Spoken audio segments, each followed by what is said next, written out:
نافندا لکولین فولکلوری یا کوبانی دست به برحف کرنا کفن شوپیا دشتا سروجه کریه.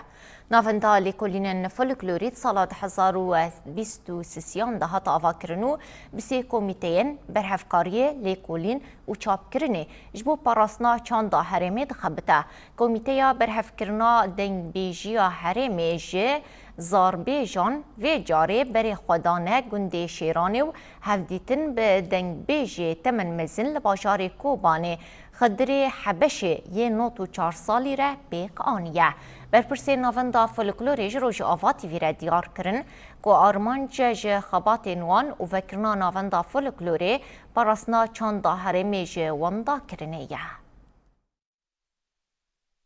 آرمان جمع براستی امکان بن لحرمه و ام بیش کوبانی لگندوارین و ام و چند خوا یا کمنها گوتی مادی معنوی وانا کم بکن براستی بلاوالا نبی بشکل کی حتاش دست مته ام شکل کی زانستی لوان برهمان بنیرن به هفرا بنرخینن لیکولنال سروان چه بکن چه تشتیمی کون هنه اموانا کم بکن و هر بها اموانا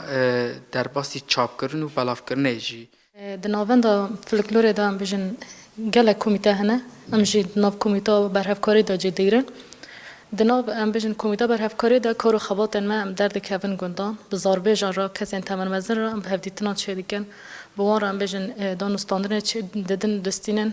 جبو کو ام چیروکن وان دستان وان هر تشتی که جبا وکال خواهرتن اما تشتان جوان بگیرن و بینن ام بیشن الوداری ام در باسی نویسی دیکن در شفراسیون وان چه دیکن با ویکی کشتی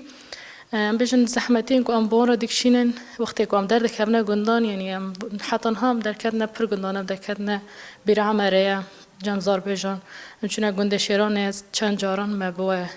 خدری حباش رجی ام بیشن هفدیتن چه کرنه وقتی که ام درد کبن یعنی بوانر ام به چه ام بیشن جورای گریدای فولکلور هنم بگشتی بر هفته که